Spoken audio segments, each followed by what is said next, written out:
Hello everyone and welcome. Today let's have a quick discussion on the consignment accounts chapter based on questions given in May and November 2020 RTPF CA Foundation. Now this chapter is there for CMA intermediate students also, so it is beneficial for them as well. So let's get into the question immediately. Ganpat of Nagpur consigns 500 cases of goods costing 1500 each to Rawat of Jaipur. So in the first sentence itself, we know that the person sending goods here, Ganpat is the consigner and the person receiving those goods, Rawat is the consignee. Now, Ganpat, the consigner, pays the following expenses in connection with the consignment. So they have given a list of few expenses. Now, I have just mentioned it as consigner's expenses at the start itself so that it is easy when we go ahead with our discussion of preparing those accounts. Yeah, so a consigner's expenses list are given. Then it is given that Rawat, the consignee, sells 350 cases at 2100 per case and incurs the following expenses. Yeah, so the next table is of those expenses that are incurred by the consignee Rawat because this consignment transaction was there in place. So that is the consignee's expenses. Now it is found that 50 cases were lost in transit, which is an abnormal loss. That means while transporting goods from Ganpat's godown to Rawat's place, certain goods were lost. Maybe it would have been stolen or it would have perished or whatever. Not perished, perished can be treated as a normal loss and not perished. Maybe lost or some accident would have happened. So in some or the other way, they have been lost. So which is an abnormal loss. And 50 cases were still in transit, which means the other 50 is not yet lost. It has not reached the destination Jaipur. That's all. So Rawat is entitled to a commission of 10% of gross sales. Draw the consignment account and Rawat's account in the books of Ganpat. So I have just opened both the accounts required. Now Rawat account, if the name of the consignee was not given, we can call this account as consignee's personal account. Since the name is given, we will mention his name as a ledger name. Yeah, so let's begin our presentation or posting to these ledgers. The first transaction we have to record is to show that a consignment transaction between Ganpat and Rawat has started taking place. How do we record that? We will record the number of goods that were sent from Ganpat to Rawat as part of consignment transaction. The number of goods as well as the worth of these goods that were sent. Now, when you're sending goods to Rawat, he is not immediately liable to pay us the amount. Pay us in the sense, pay the consigner the amount. When does consignee become liable or the consignor has the right to receive amount from the consignee only when the consignee starts selling on behalf of the consignor. So that has not taken place. So therefore, the first entry will not have Rawat into the books yet. He has not become liable since he has not started selling anything. The initial entry that we will have to record as part of consignment is to record the movement of goods that has happened from Ganpat's godown to Rawat ultimately. So therefore we record the entry as consignment account debit to goods sent on consignment. Here, so goods sent on consignment. And how much is the worth of the goods that were sent? 500 cases of 1500 each. So therefore, we have sent goods worth 7,50,000. So now, since Rawat is not liable to pay any amount to the consigner, we do not bring him into this entry at all. He is still to be recorded into a book. So we have just opened his account and kept till he is becoming liable. We will till he becomes liable, he will be kept idle, or that ledger will be kept idle. So next entry. The consignor has incurred certain expenses because of this consignment transaction. Now, and it is mentioned that he pays these following expenses. Generally, in consignment questions, if the expenses are given, we assume it to be already paid. If it is not paid and just incurred, that meaning to say it is still outstanding in terms of payment, it will be specifically given. Otherwise, the expenses that are given in the question are treated to be paid as well. Here anyway it is mentioned paid. So therefore, we will record it as payment from bank. Now, these are expenses which were incurred because a consignment transaction has happened. Therefore, all these expenses will be recorded only under consignment account ledger, not under the specific ledgers of these expenses. So since it is paid, I am recording consignment account debit. It is same effect of debiting an expense. Instead of debiting the expense ledger separately, we are debiting the main reason why these expenses were incurred, which is consignment account. So consignment account debit to bank, since already it is being paid, and in a column I will give the breakup of these expenses. To bank carriage 15,000. Now you can show this in the outer column also as separate journal entries, no issues. That is to bank, in bracket you can write carriage and write 15,000 in outer column. Again to bank freight 45,000 in outer column. You can go ahead and record in that manner also, this way, just like how we are presenting now. So loading charges 15,000. So therefore we can say 75,000 is the expenses incurred by the consignor. Yeah, and next is Rawat sells 350k. So which means now Rawat is becoming liable to give us this sales amount, give the consignor or Ganpat the sales amount. And what will Rawat get in return of doing the sales activity on behalf of Ganpat? Only the commission. So let us first record the sales. Now since sales has happened, Rawat has to pay the consignor. So therefore Rawat is becoming a receivable for Ganpat. So we will debit Rawat's account, and whom do we credit? We have recorded the goods that were sent to Rawat in consignment account. So when the sale is also made, we will record the sale also in the consignment account, where originally the goods that were sent are present. So entry will be, when sale happens, Rawat account debit, or the consignee's personal account debit to consignment account. So consignment account we will give a credit account, and bracket you can mention it is because of sales. And what is the amount that he has to give us as selling price? 350 cases he has sold at 2,100 per case. So 350 into 2,100. So we can say 7,35,000 is the sale value that Rawat has generated for Ganpat. In Rawat account, we will post the debit to consignment. Here also we will give the reason in bracket as sales. 7,35,000. So let's go and read the rest of the questions. Then he says that for doing the sales of collecting the cases at his godown in Jaipur, he has incurred, the consignee has incurred certain expenses. Now they are clearing charges, warehousing and storage charges, packing and selling expenses. Now all these expenses a consignee, that is Rawat, incurred because there was a consignment transaction.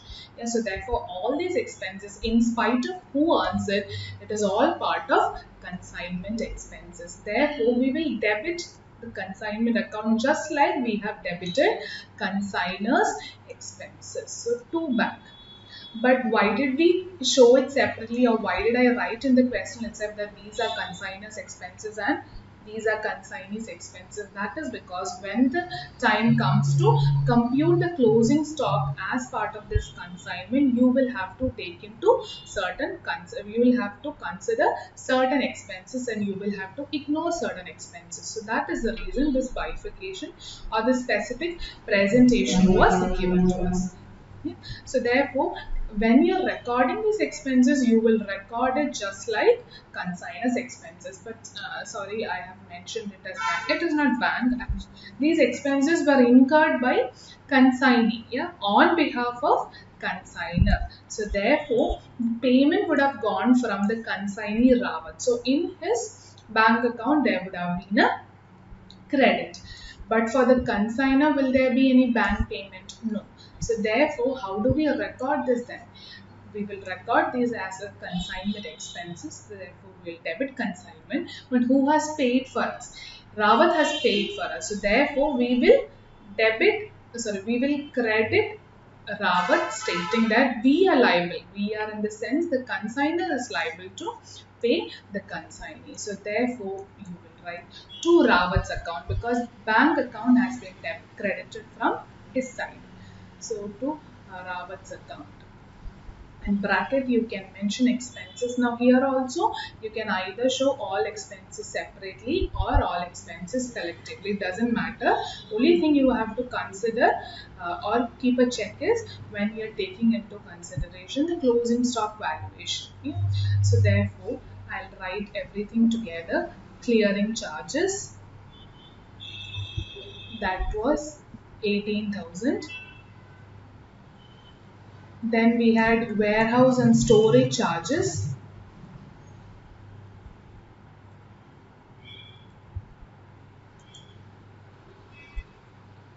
25,000.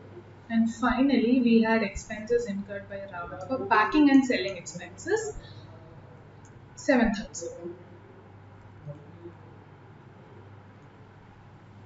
So the total expenses that the consignee has incurred on behalf of consignor is 50,000. So entirely we will debit consignment since it's also an expense, and we will credit consignee because the consignor is supposed to pay him this amount. So therefore in consignee's account, by consignment and bracket, you can again show the split up, or you can say expenses and write the total because the breakup was already presented in detail in consignment account. So consignment Rawat account we have credited with 15,000. We have recorded that also. Now comes the question of abnormal loss, transit and Rawat's commission. So Rawat doesn't do this activity of selling on behalf of Ganpat free of cost. He will charge something in return, which is commission. And how much commission should Rawat get? He should get 10% on gross sales. So how much sales he has made, on that 10% should be given to him. So that is also an expense for the consignor, which is an expense in relation to consignment. So just like you have debited all expenses, we will debit this expense of commission also, and commission we are supposed to pay Rawat, so therefore we will credit Rawat, and in bracket you can show the explanation as to why are we paying him. Here it's commission, and how much are we going to pay him? 10% of the sales that he has made. How much is the sales that you have made? 7,35,000. So 7,35,000 into 10% is what we are going to pay him, which is 73,500. Now once we have recorded the debit of consignment, you can go ahead and post visit to the Rawat account. By consignment, you don't have to show the computation again, but it is better to write the reason of the payment, which is commission 73,500. So we have recorded consignment, the amount that has to be paid to him as part of commission also. Now left are recording abnormal loss. So when you are recording abnormal loss, you will have to consider a few things. What are those? When does this abnormal loss happen? Doesn't happen when it is still with the consignor, or it still is in transit stage, or has it reached the consignee. Why should we consider that? Because if it has reached the consignee and then his abnormal loss has occurred, then consignee's direct expenses also should be taken into consideration for valuation. Yeah, so let us open a working note. Working note number 1, abnormal loss computation. Now abnormal loss, they say that has happened while in transit, which means it has not reached consignee yet. Between Nagpur to Jaipur journey, this expense or this loss has occurred. So therefore, when computing the cost of this abnormal loss, you can take into consideration only those expenses that were incurred before it reached Jaipur, or before it reached the consignee's location. Now if you take that point into consideration, we can say that before reaching consignee's location, what all were the expenses that the consignor has incurred? He had to first buy these goods, or he had to produce it. For that he incurred 1,500, which we can say is the original cost of these cases. Then he also had to incur certain other expenses to ensure that he can start the consignment transaction, like carriage inwards, freight, loading charges, maybe to load everything into truck and all those stuff. So therefore, all the expenses of the consignor were also incurred for every 500 case, and only after incurring all these expenses could the consignor send these or transport these goods to Rawat, or get it into a truck or get it into a lorry or whatever vehicle was there, and then sent it to Jaipur. On the way it was reaching Jaipur, it has been a it has resulted in an abnormal loss situation. So in abnormal loss, you have to consider what all were the costs that were incurred for these lost cases or goods at the time these were lost. So at the time these were lost, he had only incurred the original cost of goods. So original cost of goods per unit. I'm going to just mention per unit how much were there. For 500 case, 1500 each was what was given in the question. So which means for every case he had to incur 1500 rupees each. Then the consignor also had to incur a total expense of 75,000 for the entire 500 case, and this was also incurred before this abnormal loss has taken place. So therefore that also get added to my cost of goods that were sent from consignor to consignee's location. So therefore plus consignor's expenses. Now consignor's expenses, generally we don't have a breakup of whether it's direct or indirect. Everything we assume it to be uh, incurred for the purpose of sending these goods to consignee. So we will consider the entire expense of consignor. So that was 75,000. Now starting we are taken per unit. So here itself we will show the per unit. So 75,000, if he had incurred for 500 cases, how much will be the cost or expense of consignor for one unit? 150. So we can say the cost per unit of goods that were in abnormal loss, that were in transit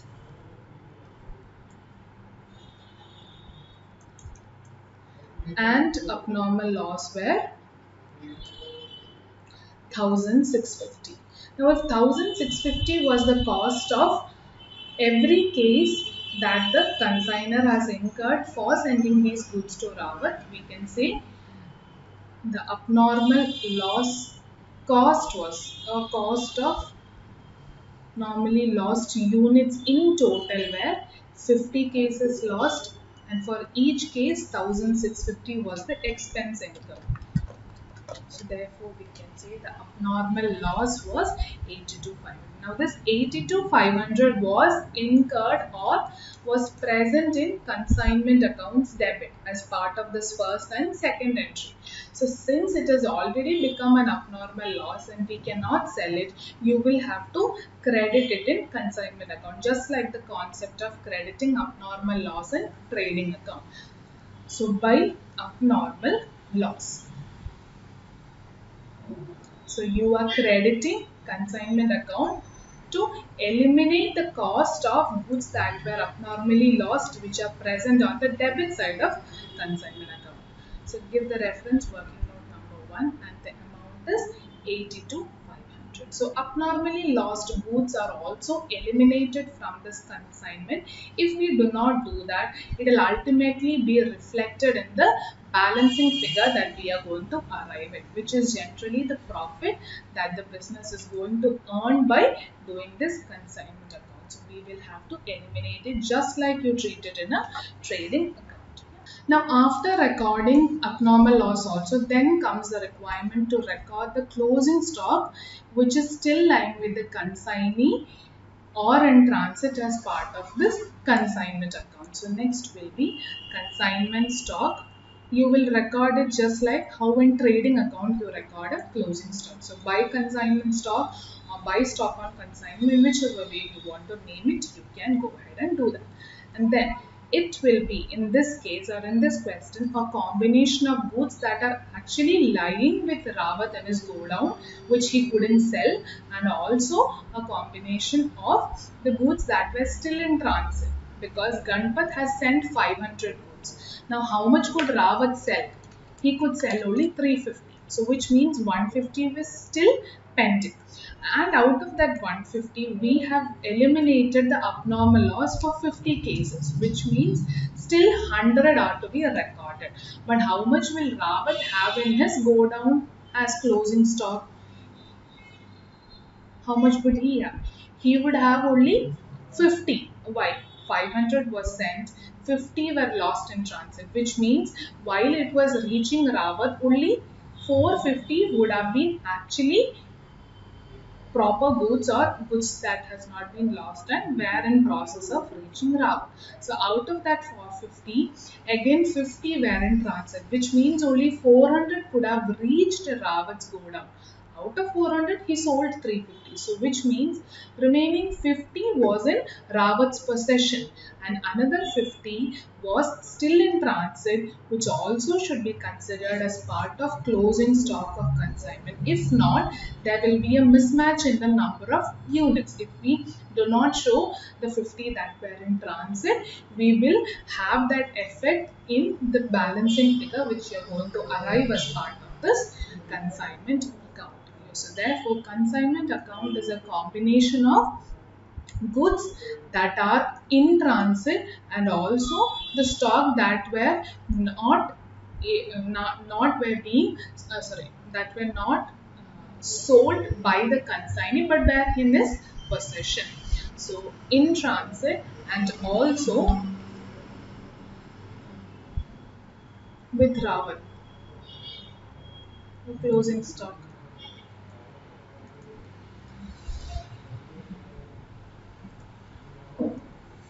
Now to compute this, let's open another working note.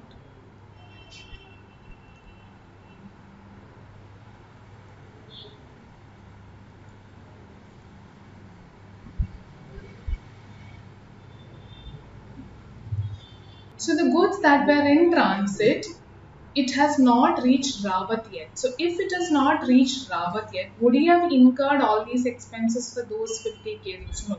He would have incurred those expenses only for the goods that he had received, that came into his possession. Clearing charges, meaning if it has reached his godown or if it has reached a port near him, he has to clear that and get into his warehouse. For those he has incurred. So for 50 cases which has not reached the destination itself, would the consignee incur anything for it? No. So therefore, the 50 cases that are still in transit have a cost only to the stage of consignor's expenses. And till the stage of consignor's expenses, we have already computed the cost of units. Yeah, cost of units that were in transit and abnormal loss, because you have incurred only till consignor's expenses. So if the cost that I have incurred on those 50 cases in transit is only 1650 per unit, what will be the cost of what will be my closing stock valuation then? Cost or NRV, whichever is less, we will consider. But NRV generally wouldn't be given in consignment question. So therefore, the cost itself we will take into consideration. So 50 into 1650.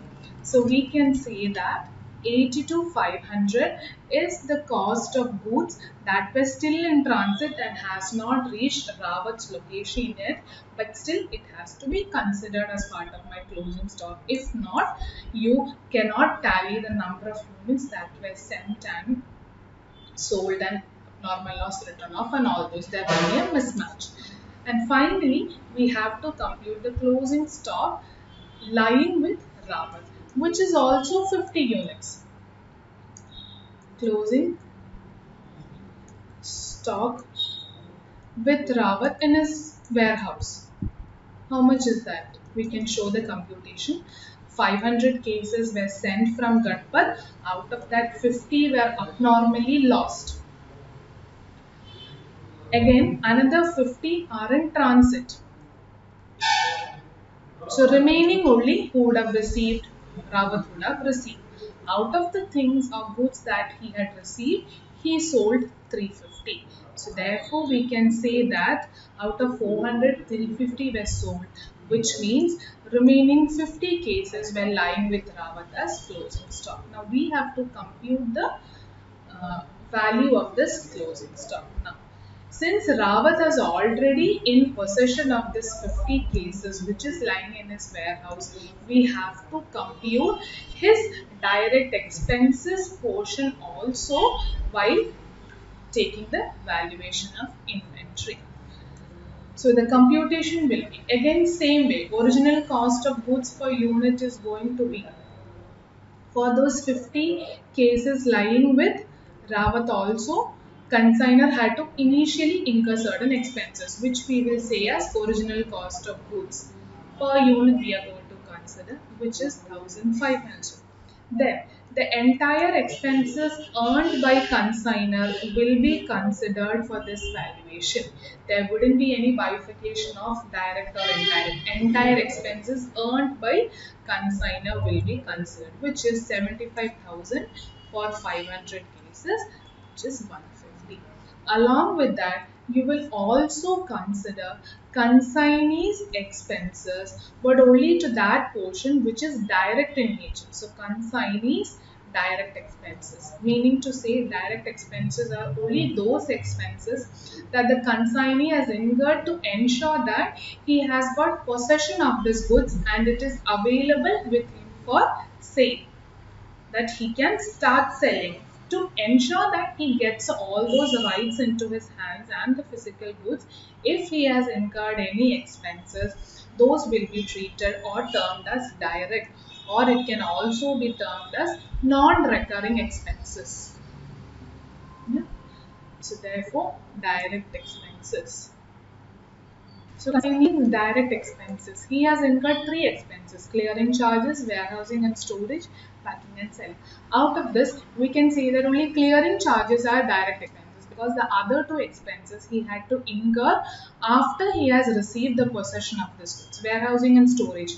Once he has received those goods into his possession, he had arranged a warehouse and he started storing those goods. So this expenses were at a stage after he received those goods into his possession and after he has become eligible to sell those goods. So this cannot be treated as direct expenses. Now what about packing and selling? Those expenses are also incurred by him in order to ensure that sales is boosted, not to ensure that he has goods in order to start selling or ready to sale is not established here. It is after he got possession, what all expenses he incurred to additionally maybe boost sales, all those things are coming under the last two expenses. So clearing charges, but it is those expenses that he has incurred to ensure that he gets possession from the port. He has to clear and get it into his custody. For those expenses or for those charges, we term clearing charges. We give the name clearing charges, and hence we can say these clearing charges are direct expenses. So consigning direct expenses in this case is only clearing charges. Now comes one another point also. When consignee had to clear and get the goods into his possession, how many goods were actually eligible for him for possession based on this question? Only 400, not the entire 500, because out of 500, some were lost and some are still in transit.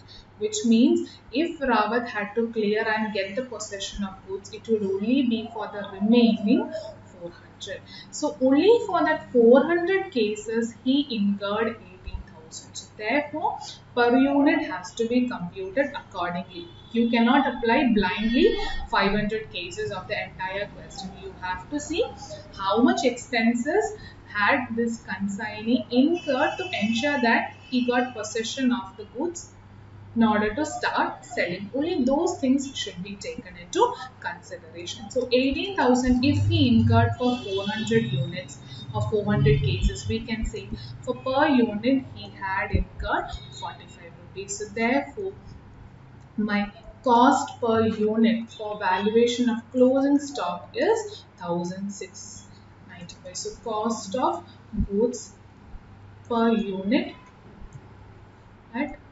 consignee's hand or consignee's warehouse, whatever you may mention it, it is going to be one and the same.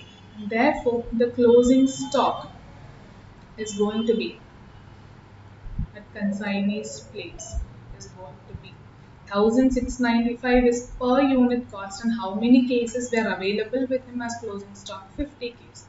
1695 into 50. We can see it is 84,750. So the value of inventory or closing stock lying with consignee is 84,750. So 84,750 and 82,500 put together, you can write a total amount of 1,67,250 in outer column, or by showing a bifurcation separately also you can show in outer column, one and the same thing. So we have recorded everything that has been given as part of consignment transaction. Now the next step is to close consignment account as well as Rawat account. So consignment account, how will you close? It is going to give you the profit that the consignor is going to earn out of this consignment account. Yeah, profit. Now, is it the gross profit or net profit? It's only the net profit, because when we were recording the consignee's expenses, we recorded both direct clearing. We said it is direct, so which means warehouse, packing and everything are indirect expenses, which generally you record in P&L account when talking about trading P&L, balance sheet, final accounts. And commission also, it is going to be an indirect expense for the consignor. So here in consignment account, we have a combination of both direct expenses as well as indirect expenses. So a profit that you're going to get after recording all direct and indirect expenses is nothing but the net profit. Hence, you transfer it to P&L account. And let's see how much is the profit.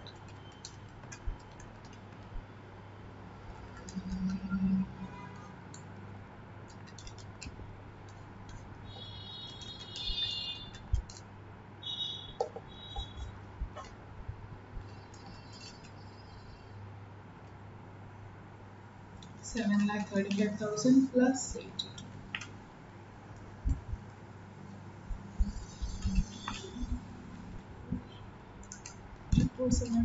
Minus.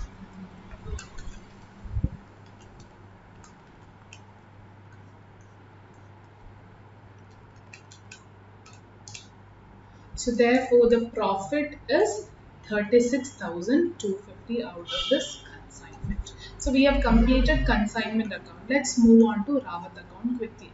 Now Rawat account says that Rawat has to pay the consignor Ganpat 7,35,000.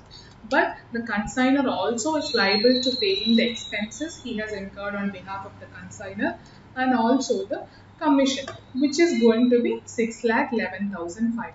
Now there is no mention of any payment made to payment received from Rawat. So therefore we can show this as a closing balance, saying that Rawat is a receivable for us. He has to pay us an amount equal to 6,11,500 yet. So this is how you will record the consignment account and Rawat account. And this question is from May 2020 article. Now let's, without any delay, quickly move on to the second question from November 2020 article. Similar type of question, only a minute difference in the computation of commission. So Mr. A of Assam sent on 18 February 2020 a consignment of 1000 DVD players to B of Bengal costing 100 each. So let us quickly open these accounts also. We'll read the question fully and then maybe prepare. Expenses of 1,500 were met by consignor. B spent 3,000 for clearance and selling expenses were 20 per DVD player.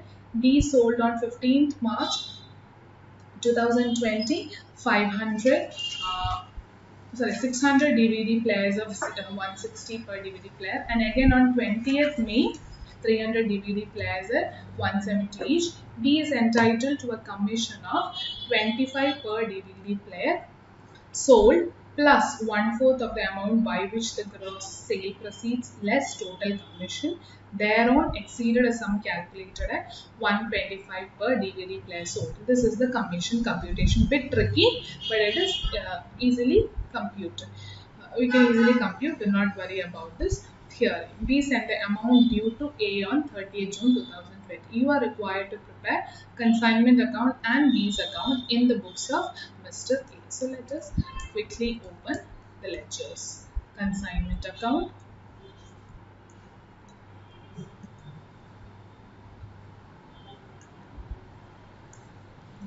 and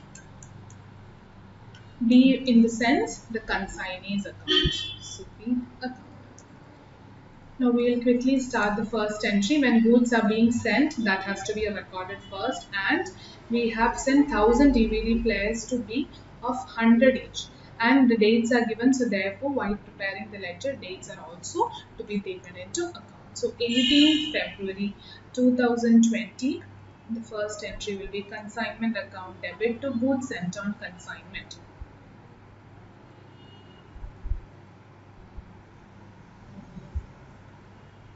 1000 DVDs costing 100 each. So we can say 1 lakh worth of DVDs were sent. Then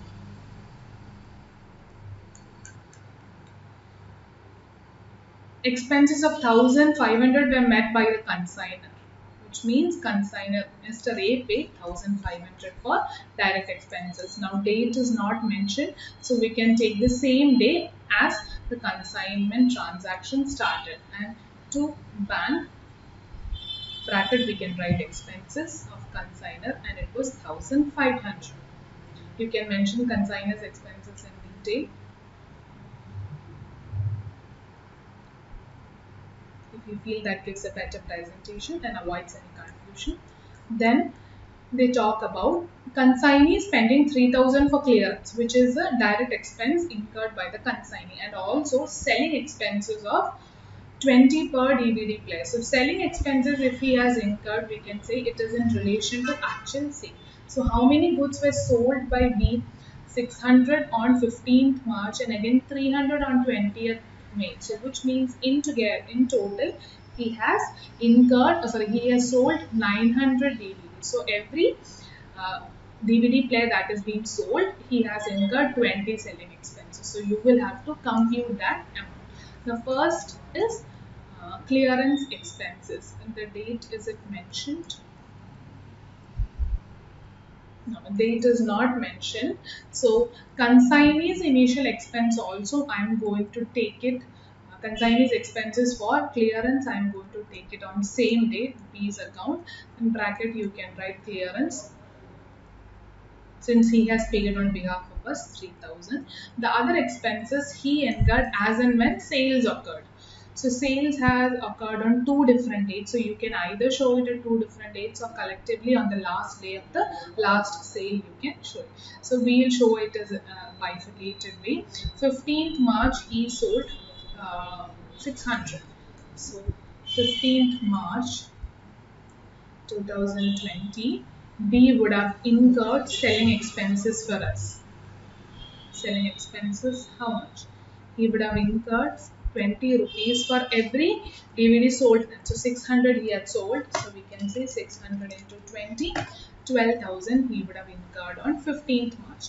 Again on 20th May, he sold another 300 DVDs. So then also he would have incurred selling expenses. So selling expenses 20 per DVD for every DVD sold, which is 600. So 200 into 20 into 300, we can say 6,000. So in total he has incurred 18,000 towards selling expenses. Now selling expenses and clearance, since the consignee has incurred on behalf of us, we are supposed to, or the consignor is supposed to pay them. So therefore consignee in this case becomes a liability, and we will credit the consignee's account by consignment.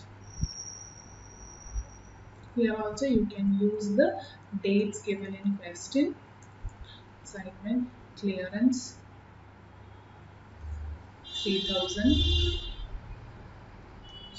This one I think we have taken on the first day itself, 18th Feb, which will continue on that same day.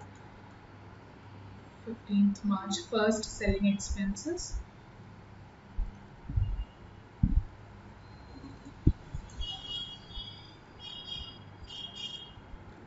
12,000. Computation, we need not show it again, so it's already done. So we can quickly just record it from the other ledger.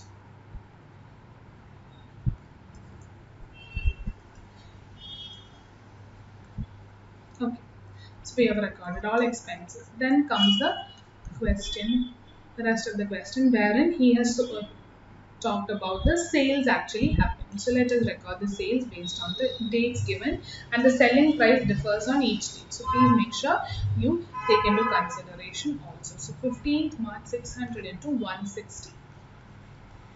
So 15th March I have sold certain goods, therefore my consignment has to be credited, because initially when goods were sent to consignment, sent as part of consignment to be, we had debited consignment. So when you're selling it, you have to credit consignment, and we will debit the consignee because he is supposed to give us that amount, and we will give the reason sales. And 600 DVDs were sold for 160 each. 160. So therefore 600 into 160, 96,000 is the first sale value. And on 20th May he sold again, but at a different selling price, but that is also sale, 300 units at 170 each. So therefore 300 into 170, 51,000. So same postings we will do it in these account also. So 15th March 2020 to consignment,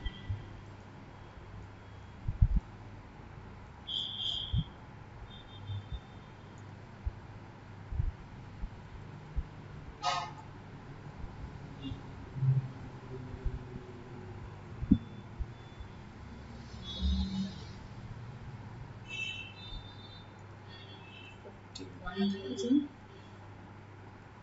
I've used a different color because it's quite clumsy here. That is why. So that doesn't confuse you on the amounts that we have written here. And then we have recorded the sales also. Then we have to record or talk about the commission. In this question, computation of valuation of inventory is not an issue, only the commission. In the first question that we had taken from May 2020, the abnormal loss and computation of inventory was to be taken care of, or were important in that question, we can see. And in second question that we are taking up, computation of commission is quite important.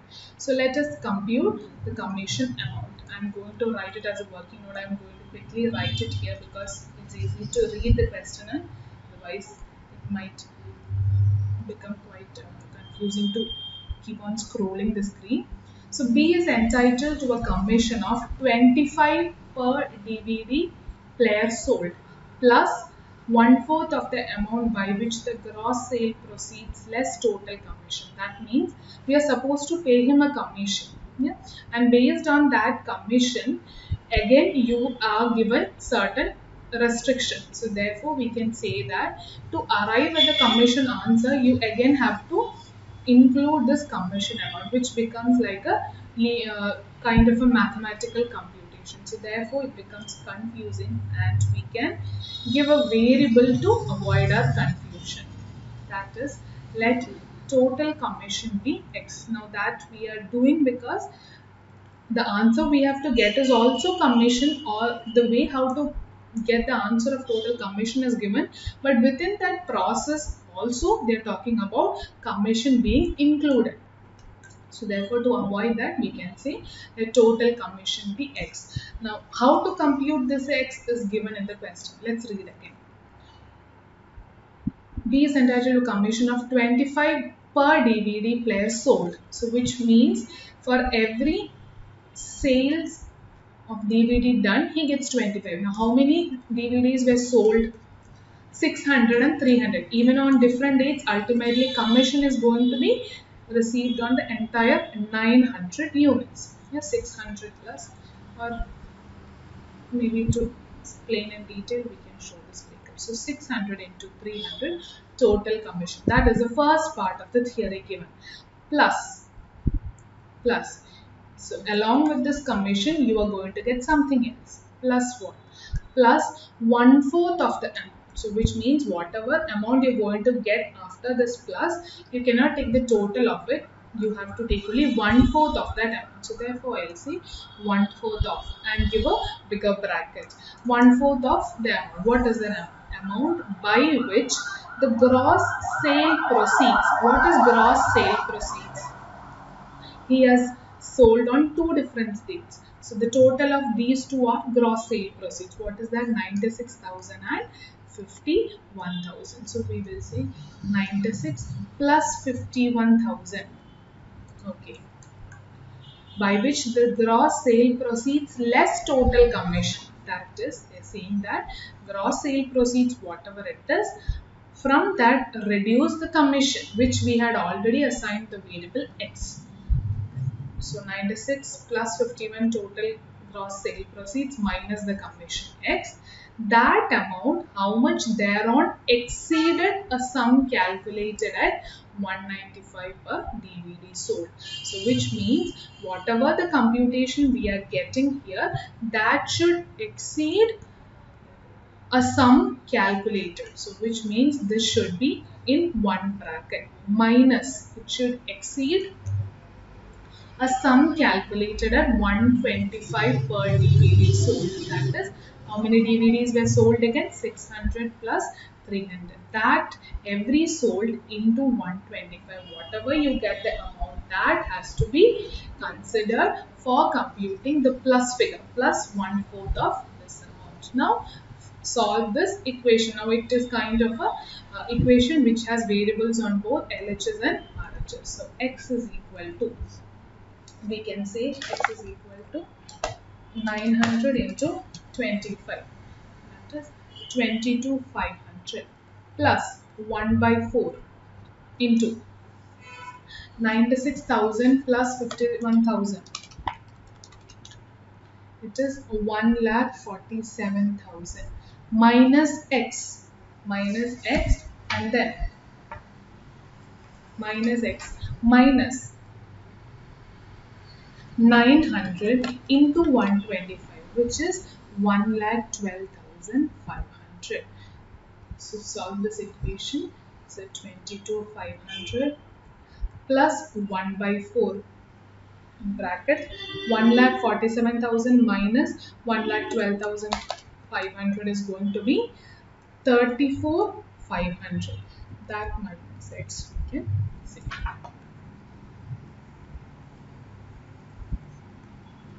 Therefore, x is equal to 22,500 plus 22,500 by 4 is 8,625 minus x by 4.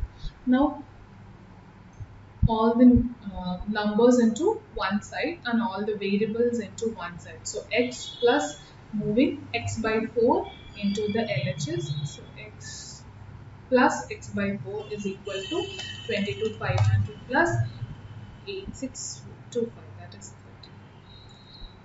So 4x plus x.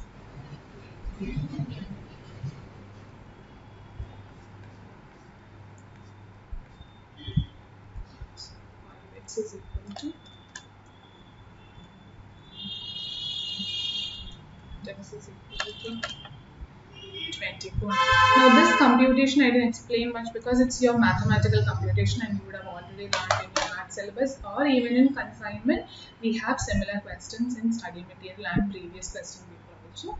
So x, the amount what we have found out as 24,900. Now what was x already assigned to be? Total commission. So we can say the commission amount is 24,900 that B is entitled to get, and we are going to record it as the last sale date entry. That is, on the last sale day this commission due entry is also recorded, because you cannot compute it unless the second sale has also happened. Because in the question it talks about the gross sale proceeds, not just the first sale proceeds, the gross. So the entire sale happening on both days has to be. So the commission amount also I'm going to record on the second sale date. So to B's account I am liable to pay him this commission. So commission, and give the working note reference, working note 1, 24,900. So I have recorded in consignment account, posted it in B's account also. So B is supposed to get this commission also. 24,900. So now we are left with closing consignment account, B's account. But in order to do that consignment account, we will have to find the closing stock valuation also. So let us quickly compute that closing stock valuation.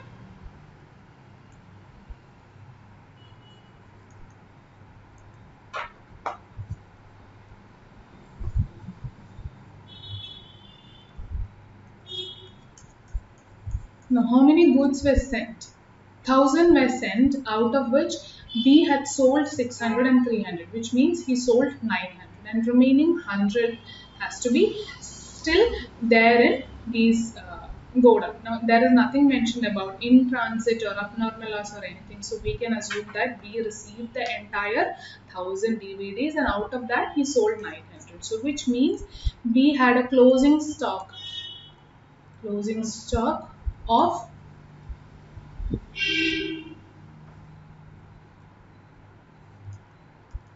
these go down was 100 DVDs. Now 100 DVDs, what is the cost per unit? To compute the cost per unit, we have to consider the original cost of the DVD. Original cost of DVD per unit. How much were there? In question it was given 1,000 per DVD. Isn't it? 100 each.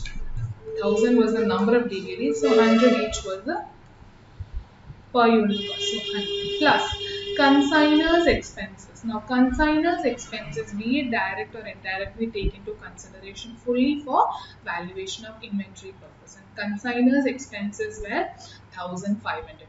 So he would have incurred this 1,500 for entire 1,000 DVDs. So where we can say that 1.5 is the consigners expenses per unit for 1,000 DVDs. Plus consignees expenses, we will only consider the direct expenses. So what is the direct expenses given in this question? This question we have clearance expenses and also selling expenses. Now clearance we had already mentioned in previous case that it was a direct expense, and selling expenses, it is an expense incurred to boost up sale or increase sale or all those things, which is not a direct expense, it's an indirect expense. So we can consider only 3,000 clearance as direct expense of consignee. Now 3,000 expenses clearance, consignee also would have incurred for entire 1,000, because here in this question there is no mention of any abnormal loss or in transit, which means whatever goods were sent from A from consignor would have reached the B, would have reached the consignee's go down, which means B's go down. So entire clearance of 3,000 he would have incurred for this 1,000 DVDs. So therefore we can say consignee's direct expenses per unit is going to be 3 rupees. So therefore what is the cost per unit? 104.5. So cost per unit which is used for inventory valuation is going to be 104.5, and therefore closing stock is going to be 100 into 104.5. 100 into 104.5 is going to be 10,450. Is my closing stock as part of consignment transaction. So once we have found out this, record it in consignment account also, and that you can, what is the date that we have to close? 30th June they have mentioned, so maybe we can take that same day as closing stock valuation, or if you want 20th May also we can take into consideration, but it is better the last day we can take as closing stock valuation, which is 30th June by consignment stock. Give reference to the working note number 2, 10,450. Now after this stage, find out the profit or loss out of this consignment transaction.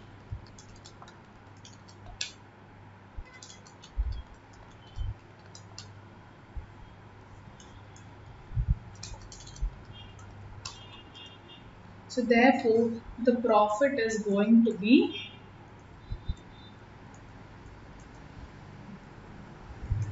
to P&L profit balancing figure out of this consignment transaction is 10,050 rupees. So with that, consignment account gets closed. Now we have to close B account also, and in this question it specifically mentions that B sent the due amount due to A on 30th June. That means whatever B was supposed to pay A, he has fully settled on 30th June. Now should B be paying A? Yeah, he has made sales on behalf of A. So therefore sale amount he has to give, which is 96,000 plus 51,000. But the consignor A was also liable to pay off the expenses B incurred on his behalf and his commission. So which means 3,000, 12,000, 6,000 and 24,900 has to be reduced, and the remaining amount will uh, be paid to A on 30th June. So we can mention it as a bank receipt. So by bank balancing figure 1,01,100. With that, these account gets closed. And the first question, since nothing is mentioned about payment, we kept it open, saying that Rawat is still liable to pay the consignor. But in second question, they specifically mentioned that he settles the full amount on 30th June. Therefore, we show it as a receipt in consignor's book. So this is how we will complete consignment account and B account as part of second question. Now these two questions are kind of covering up all the aspects of consignment account. So if you are thorough with the chapter and if you have read the theories as to how valuation of inventory should be done, how should you treat abnormal loss and all those things, once you try to revise these two questions, it covers most of the points from that chapter and you will be able to tackle any question that comes from consignment chapter. So I hope it is clear, this chapter consignment account. Do not worry about computation, just try to locate the abnormal loss cage or transit cage, where does it occur and when it happens, or when this transit or abnormal loss happens, what were the expenses incurred till that stage. That has to be considered for computing the cost of the entire goods that were lost, or be it in transit, valuation of inventory, whatever be the case. And in second question, commission was the important point here, and try to formulate like we did step by step, then it becomes very easy. At a stretch, if you try to read and try to connect, it might become confusing, but point by point, if you break it and read it, it will become easy, and then you can solve it just like a maths question. So I hope it is clear. So all the best to all of you who are writing exam in December and in January or coming exams. Thank you so much for listening. Have a great day. Stay safe and happy.